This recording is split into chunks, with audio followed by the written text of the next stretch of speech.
लप्सीको रूप धेरै छ हो, तर लप्सी चाहिँ रुखमा भन्दा आजभोलि भुइँतिर फल्दो रहेछ। यस्तो पुरै लटरमा उहाँसम्म फलिरहेको रहेछ। यो त ठुलै छ यो दाना त, उता टाढा टाढासम्म फलिरहेको रहेछ।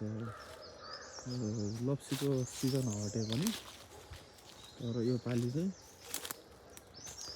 बजारतिर लिएर बिक्री गर्ने खालकै लप्सी फलेको रहेछ।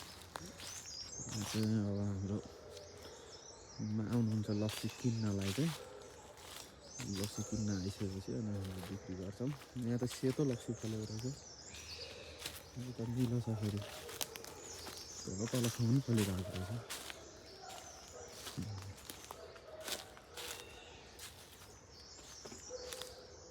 यो पनि सेतै लप्सी रहेछ हो, लटरम्म छ त हो लप्सी त।